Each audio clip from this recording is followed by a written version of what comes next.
A'udzu billahi minasyaitonir rajim. Bismillahirrahmanirrahim. Wa ma ja'alnahum, dan tidak menjadikan kami Allah hum pada mereka para rasul jasadan beberapa badan atau beberapa jasad.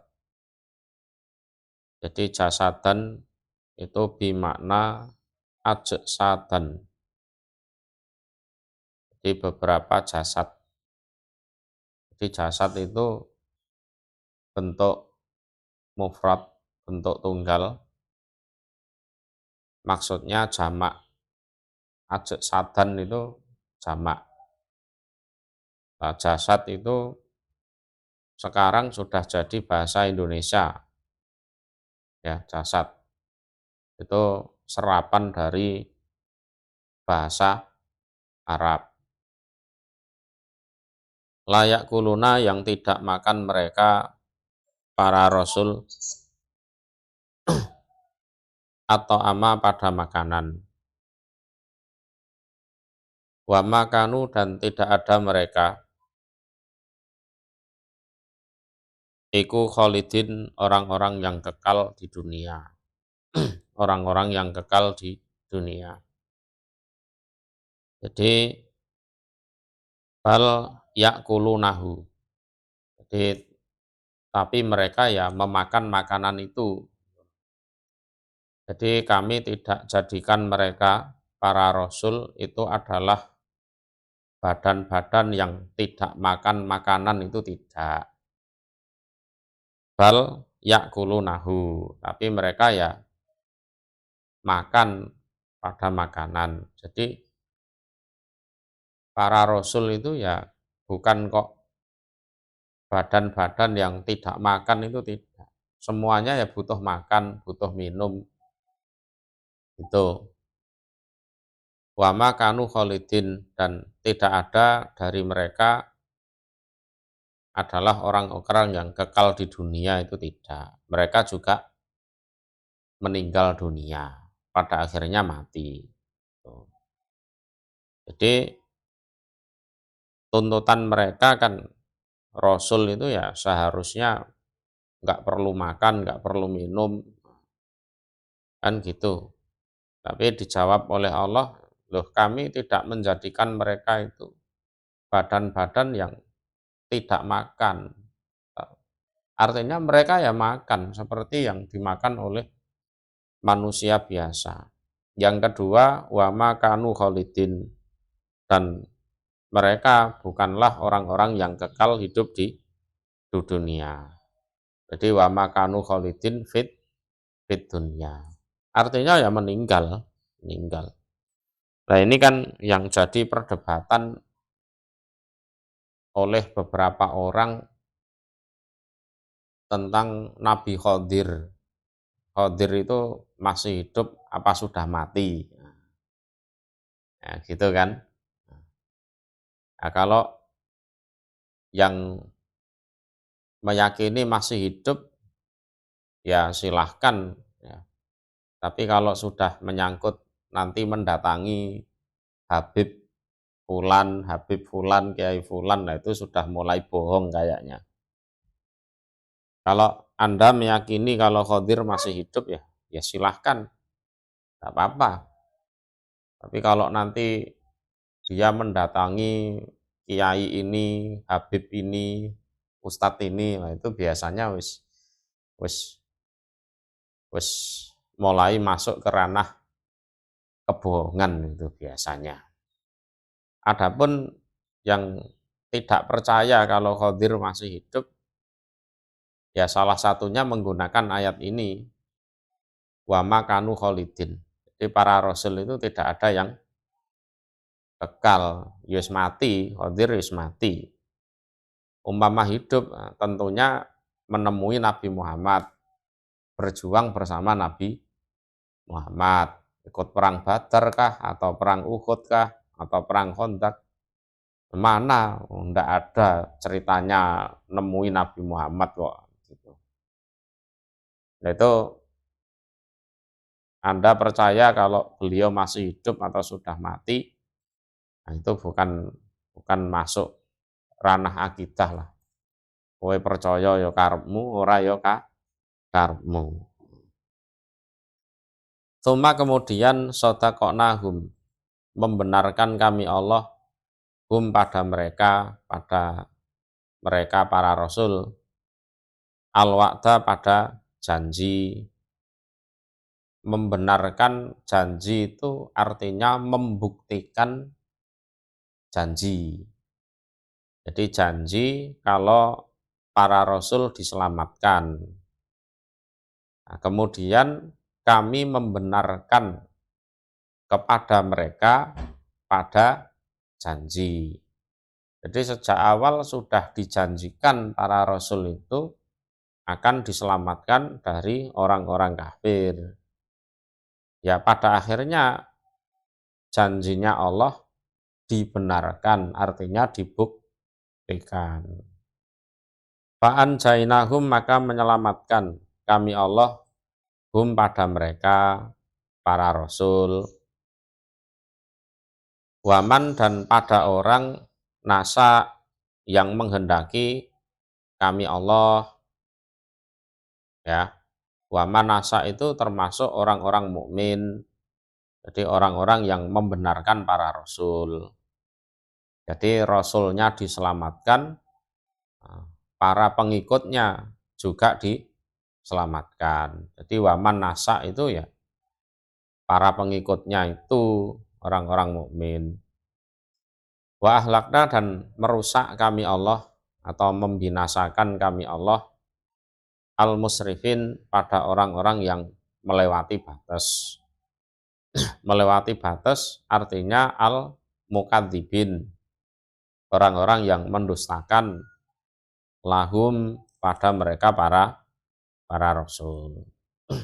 Nah, yang mendustakan para rasul ya kami rusak, kami hancurkan, kami binasakan. Lakot angzalna, niscaya sungguh telah menurunkan kami Allah ilaikum pada kalian golongan orang Quraisy, ya maksara Quraisyin, wahai golongan orang Quraisy, kitaban pada suatu kitab, fihi yang iku di dalam kitab, dzikrukum utawi peringatan kalian. Jadi fihi tadkiratun lakum. Jadi di dalam kitab itu ada peringatan untuk kalian. Jadi litah daru, agar kalian waspada. Fayakunu adzikru bimakna al-wa'ad wal wa'id. Ya. Sehingga peringatan itu bermakna janji dan ancaman. Jadi kalau al-wa'du itu janji yang sifatnya iming-iming, ya. Nah, kalau al-wa'id itu janji yang sifatnya ancaman. Dan niscaya sungguh kami telah menurunkan pada kalian, wahai golongan orang-orang Quraisy, suatu kitab, yang mana di dalam kitab itu ada peringatan untuk kalian. Jadi agar kalian bisa mewaspadai peringatan tersebut. Ya. Sehingga peringatan tersebut itu bisa menjadi suatu janji yang sifatnya iming-iming. Kalau kalian perhatikan, kalian imani, kamu akan dapat surga. Juga janji yang sifatnya ancaman, kalau kalian abaikan, kalian akan masuk neraka. Itu dijelaskan di tafsir Qazin. Atau maknanya fihi mau'idhatukum. Jadi di dalam kitab tersebut ada pitutur untuk kalian. Itu kalau di tafsir An-Nasafi. Afala takkilun, apakah maka tidak berpikir kalian? Takkilun itu asal kata akal. Kalau diperhatikan hurufnya kan ada ain, kof, lam, akal. Apakah maka tidak berpikir, artinya menggunakan akal kalian, artinya mbok yao akalnya digunakan. Mbok yao domi mikir, itu loh. Sehingga fatuk minu nabihi. Ya, kalian mau percaya pada kitab tersebut. Itu di kitabnya sudah ada, ya. Di situ ada peringatan. Nah, mbok yao kalian menggunakan akal kalian. Jadi ngaji itu ya butuh akal, pikirannya dipakai. Ya kan? Pikirannya dipakai. Wakam dan telah banyak. Kam bermakna pirang-pirang. Ya. Qasomna menghancurkan kami Allah. Qasomna bermakna ahlakna. Merusak atau menghancurkan kami Allah. Min qaryatin pada suatu desa. Ya, suatu desa itu maksudnya penduduknya. Ya, penduduknya yang dihancurkan. Jadi min qaryatin ya sama seperti biasanya itu min zaidah. Kanat yang ada opo koryah iku dolimatan desa yang melakukan kedoliman. Jadi dolimah itu isim fa'il ya bentuknya. Jadi kedoliman artinya kekafiran. Jadi dolimatan bermakna kafirotan. Wa ansa'na dan menumbuhkan kami Allah ba'daha setelah desa tersebut yang sudah hancur. Menumbuhkan artinya menciptakan kauman pada kaum akhorin yang lain-lain. Dan telah banyak loh ya kami menghancurkan suatu desa yang mana penduduk desanya tersebut melakukan kedoliman. Artinya melakukan kekafiran. Dan setelah desa itu hancur, kami ciptakan, kami tumbuhkan setelah desa tersebut kaum-kaum yang lain. Nanti kaum-kaum yang lain juga melakukan kedoliman lagi, dihancurkan lagi. Setelah itu Allah ciptakan lagi. Seperti itu. Dan itu hanyalah sebuah sejarah yang berulang. Berulang dan berulang dan berulang. Ya kan? Ada pepatah mengatakan apa? Keledai tidak akan pernah melakukan kesalahan untuk yang kedua. Lah kalau kita melakukan kekafiran, sebenarnya kita sudah melakukan kesalahan yang keberapa itu? Keratusan kali. Iya kan? Kalau dari sisi kita itu baru pertama. Tapi kalau kita belajar sejarah dari masa lalu, banyak yang sudah melakukan kesalahan dan disiksa. Berarti ya lebih buruk dari keledai. Keledai itu sekali melakukan kesalahan, sudah dia tidak akan melakukan kesalahan lagi untuk hal itu. Padahal keledai itu diibaratkan binatang yang bodoh.